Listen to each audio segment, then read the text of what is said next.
Stress related మనకి నిద్ర లేకపోవడం, తర్వాత ఆలోచనలు బాగా పెంచుకొని మల్టీ టాస్కింగ్ చేసే టైంలో వాళ్ళు ఆ స్ట్రెస్కి లోనయ్యి కొన్ని విషయాలు మర్చిపోతూ ఉంటారు. కొంత లైఫ్ స్టైల్ చేంజ్ కూడా మీరు ఉంటుంది సజెస్ట్ Yes. చేస్తారు. వాళ్ళ పిల్లల వలన స్ట్రెస్, లేకపోతే కనుక పెద్దవాళ్ళ వలన పిల్లల స్ట్రెస్కి గురయ్యి కొన్నిసార్లు ఇప్పుడు స్ట్రెస్ని తగ్గించుకునే ఫుడ్స్ కొన్ని చెప్పమంటే లైక్ చాలా మంది బనానాస్.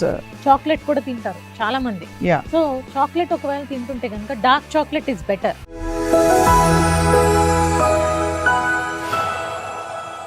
ఇది కేవలం సమాచారంగా మాత్రమే భావించండి. వైద్య నిపుణులను సంప్రదించండి. సడన్ గా లేచి నడుస్తున్నప్పుడు తలలో పార్షియల్ గా తిమ్మిర్లు ఎక్కుతున్నట్టు అవుతుంది.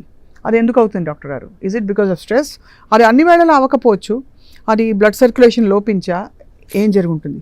నుంచున్నప్పుడు సడన్గా తలంతా తిమ్మిరెక్కినట్టు అవ్వడము, లేకపోతే ఒక్కసారిగా తల తిరిగినట్లయి వాళ్ళు ఇంబ్యాలెన్స్కి లోనై పడిపోతారేమో అన్న ఫీలింగ్ వస్తుంటుంది.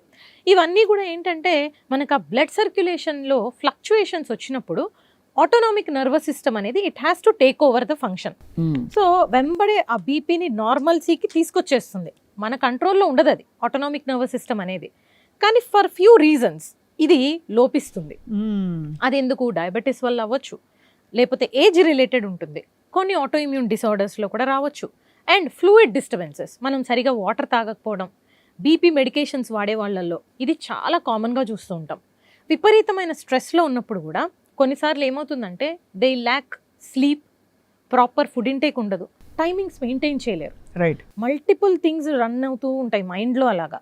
సో ఒక్కసారిగా వాళ్ళు సడన్గా లేచినప్పుడు ఈ ఫీలింగ్ అనేది వస్తుంది. కరెక్ట్. సో వాళ్ళకు ఒక 2-3 చిన్న చిన్న టిప్స్ ఫాలో అయితే సరిపోతుంది. ఒకటి, ఫ్లూయిడ్ ఇంటేక్ పెంచుకోవాలి.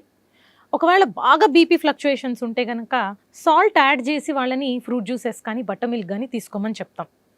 బీపీ మెడిసిన్స్లో ఏమన్నా రాంగ్ ఆర్ ఓవర్ డోసేజ్ అవుతుంటే కనుక అవి అడ్జస్ట్ చేయమని చెప్తాం. Third thing, life style modification. అంటే లేచి నుంచునేటప్పుడు వాళ్ళు యాంకిల్ మూమెంట్స్ చేయాలి. సో పైకి కిందకి అనడం, సర్క్యులర్ మూమెంట్స్ చేయడం, రివర్స్ సర్కిల్ మూమెంట్స్ చేయడం, 5 టైమ్స్ కనుక ఇవి చేసుకుంటే సర్క్యులేషన్ ఎబ్నార్మాలిటీస్ అన్నీ కంట్రోల్లోకి వస్తాయి. Then even if they get up also they will not get this sensation. ఇంకొక చిన్న ఆసనం ఉంటుంది యోగాలో, తాడాసనం అంటారు. సో బాడీని కంప్లీట్ స్ట్రెచ్ చేయడం. దీని మీద నేను స్టూడెంట్గా ఉన్నప్పుడు we have done a research. So ఇలా నుంచోగానే కళ్ళు తిరిగి పడిపోయే వాళ్ళలో అలాంటి కండిషన్స్ ఉన్నప్పుడు ఈ ఆసనం చేపిస్తే దే బికేమ్ రియలీ బెటర్. తారాసనం, తాడాసనం, తాడాసనం basically stretching the body like a rope. అంతే, very simple exercise but it is really effective. So ఒక 5 to 10 టైమ్స్ ఎవ్రీడే మార్నింగ్ అది చేయమని చెప్తాం. Or whenever someone is working for a long time, కూర్చుని work చేస్తూ ఉంటారు, 2 అవర్స్కి ఒకసారో 1 అవర్కి ఒకసారో break తీసుకోండి, 5 టైమ్స్ స్ట్రెచింగ్ చేయండి.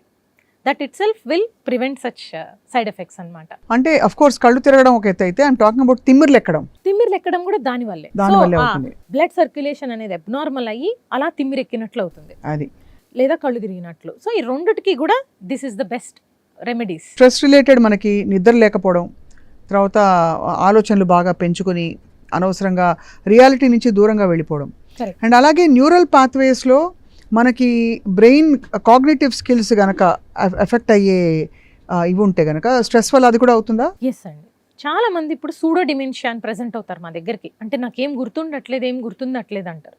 సో యాక్చువల్లీ మనం కనుక అసెస్ చేసి చూస్తే వాళ్ళలో స్కోర్స్ అన్నీ చాలా బాగుంటాయి.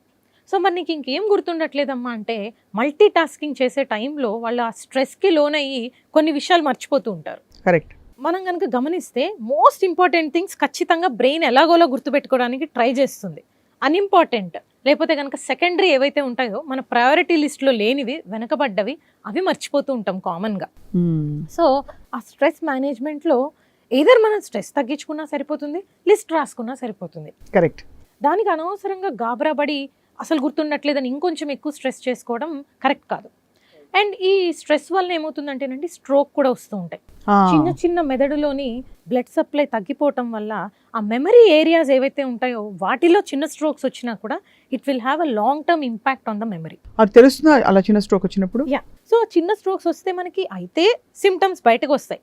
లేదు అంటే రొటీన్గా ఎవరన్నా కనుక ఏదో హెడేక్ కోసమో దేనికోసమో బ్రెయిన్ స్కాన్ చేసినప్పుడు ఖచ్చితంగా బయటపడతాయి ఇలా స్ట్రోక్ వచ్చి తగ్గిందని, స్ట్రోక్ వచ్చింది అని. కొంతమందిలో సైలెంట్ స్ట్రోక్స్ వస్తూ ఉంటాయి. వాళ్ళు వచ్చేది ఫస్ట్ టైం మనకేదో హెడేక్ అనో గిడ్డినెస్ అనో మందులు ఇస్తుంటే తగ్గట్లేదు ఏంటి అన్న అనుమానం వచ్చి మనం స్కాన్ చేసామనుకోండి, వాళ్ళలో కొన్ని స్మాల్ స్ట్రోక్స్ ఉంటాయి, సైలెంట్ స్ట్రోక్స్ ఉంటాయి. సో ఇలా ఉన్న వాళ్ళలో మల్టిపుల్ ప్లేసెస్లో కనుక మనకి స్ట్రోక్స్ కనపడుతుంటే డెఫినెట్గా over a long term memory అనేది తగ్గిపోతుంది వాళ్ళకి. సో మొత్తం మీద అయితే ఇదంతా ఫండమెంటల్గా స్ట్రెస్ మేనేజ్మెంట్ నుంచి మొదలయ్యే ఉత్పన్నమయ్యే మెడికల్ సమస్యల గురించి మాట్లాడాం మనం. కరెక్ట్. ఈ డిప్రెషన్లు ఇవి సరే కౌన్సిలింగ్ కాకుండా ఒక్కొక్కసారి క్లినికల్ ఎవాల్యుయేషన్ అండ్ కొంత లైఫ్ స్టైల్ చేంజ్ కూడా మీరు ఉంటుంది, సజెస్ట్ చేస్తారు. న్యూరోలాజికల్ మెడిసిన్స్ ఉంటాయండి, ఫర్ ఎగ్జాంపుల్ ప్రెగాబలిన్ వాడతారు కొంతమంది. అవును, yeah. So most of the neurological drugs మనం ఏవైతే రొటీన్గా అందరు ప్రిస్క్రైబ్ చేసేస్తారో వెయిట్ గెయిన్ ఉంటుంది బాగా వాటికి. సో మేమేం చెప్తామంటే చాలా తక్కువ రోజుల పాటు ఆ మెడిసిన్స్ మీద డిపెండ్ అవ్వాలి. మిగతా టైం మొత్తము వీలైనంత కౌన్సిలింగ్ ద్వారా పర్సనాలిటీలో ఏమైనా చేంజెస్ తీసుకురాగలుగుతామా, ఎన్వైరన్మెంటల్ చేంజెస్ కొన్నిసార్లు అయితే ఫ్యామిలీ కౌన్సిలింగ్ కూడా ఇవ్వాల్సి వస్తుంది. రైట్. ఎందుకు? సో వాళ్ళ పిల్లల వలన స్ట్రెస్, లేకపోతే కనుక పెద్దవాళ్ళ వలన పిల్లల స్ట్రెస్కి గురయ్యి కొన్నిసార్లు ఈవెన్ 7-8 years కిడ్స్కి కూడా మనం యాంటీ యాంగ్జైటీ డ్రగ్స్ స్టార్ట్ చేయాల్సిన పరిస్థితి కనిపిస్తుంది. సో పేరెంట్స్ ఇద్దరు వర్కింగ్ ఉండి వాళ్ళు స్ట్రెస్ మొత్తము తీసుకొచ్చి పిల్లల మీద పెట్టడంతో కూడా they are going through lot of trouble అనమాట. రైట్. సో ఇలా ఉన్న సిచ్యువేషన్లో మనము మెడిసిన్స్ మీద డిపెండ్ అవటం కంటే కూడా కౌన్సిలింగ్ అండ్ ఈ స్ట్రెస్ రిలీవింగ్ మెథడ్స్ ఏవైతే మనము అవుటింగ్స్కి వెళ్ళడం, లేకపోతే సోషల్ యాక్టివిటీస్లో పార్టిసిపేట్ చేయడం, హాబీస్ పర్స్యూ చేయడం, ఫిజికల్గా ఫిట్గా యాక్టివ్గా కనుక ఉంటే రోజు మొత్తంలో 15-20 minutes అయినా కూడా చాలు. So that will minimize and avoid 90% of stress related diseases అండి. కరెక్ట్. సో అయితే మొత్తానికి ఇప్పుడు స్ట్రెస్ని తగ్గించుకునే ఫుడ్స్ కొన్ని చెప్పమంటే, లైక్ చాలామంది బనానాస్ అరటిపళ్ళు అంటారు, దాని సెరటోనిన్ పెంచుతుంది అని అంటారు. చాక్లెట్ కూడా తింటారు చాలా మంది. సో చాక్లెట్ ఒకవేళ తింటుంటే కనుక dark chocolate is better heart wise కానీ మిగతా క్యాలరీస్ వైజ్ కానీ చూసుకుంటే. చాలా మందికి coffee, tea is a stress reliever. So నన్ను అడిగితే మాత్రం కాఫీ బ్లాక్ కాఫీలోకి షిఫ్ట్ అవ్వండి, టీ ఉంటే కనుక గ్రీన్ టీలోకి షిఫ్ట్ అవ్వండి. That will help us in building up some antioxidants also. At the same time weight gain అవ్వకుండా they actually help for weight loss. Correct. So మనకి 2 ఆల్టర్నేటివ్స్ చూస్ చేసుకుంటే బాగుంటుంది.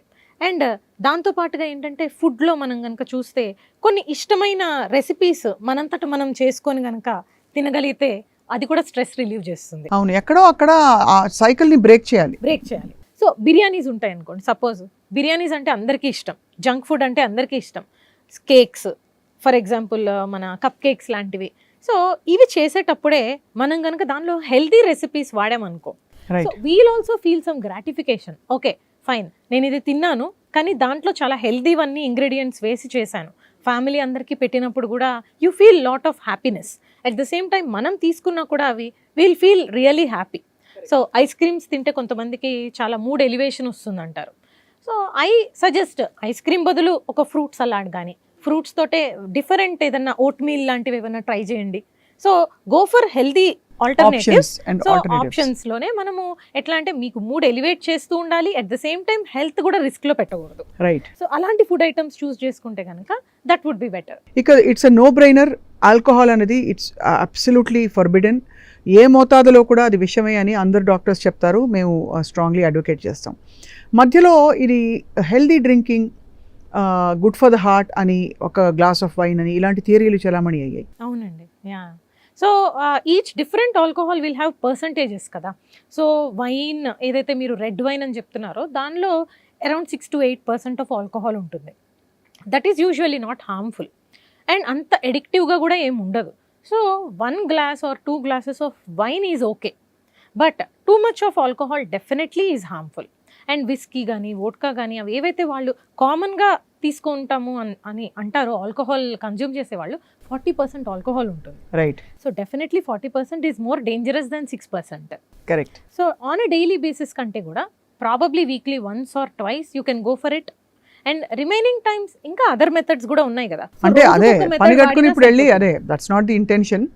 కానీ స్ట్రెస్ రిలీఫ్ కోసం, హెల్దీ హార్ట్ కోసం heart healthy లిస్ట్లో ఇది కూడా కొంత వెస్ట్లో వచ్చింది, ఇది వెస్టర్న్ ఫిలాసఫీ నుంచి వచ్చింది. డెఫినెట్లీ అండి. సో వెస్టర్న్ కంట్రీస్లో వాళ్ళకి they use it more for the environmental climatic కండిషన్స్కి కూడా, బికాస్ So, వెదర్ వాళ్ళ లైఫ్ స్టైల్కి వాళ్ళ అట్మాస్ఫియర్కి అది సూట్ అవుతుంది. కరెక్ట్. మనకి ఇక్కడ ఆల్రెడీ ఇంత హాట్ అండ్ హ్యూమిడ్ క్లైమేట్లో ఉన్నప్పుడు alcohol will cause more of dehydration.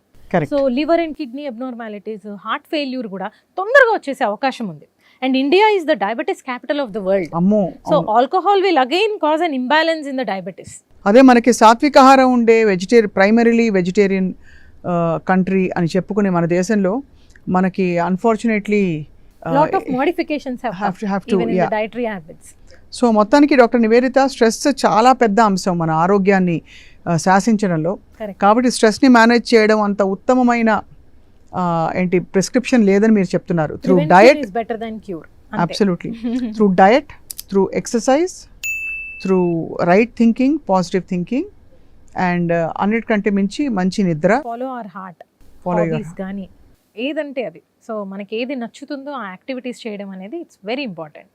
Thank you so much for చాలా మంచి విషయాలు చెప్పారు ఈరోజు. Unlike a very clinical interview, ఇవాళ చాలా సహజ సిద్ధంగా మనకి జరిగే విషయాల గురించి మాట్లాడాం, అండ్ అలాగే చేయవలసిన చిన్న చిన్న మార్పుల గురించి కూడా మాట్లాడాం. Thank you doctor Nivedita. Thank you అండి. యా.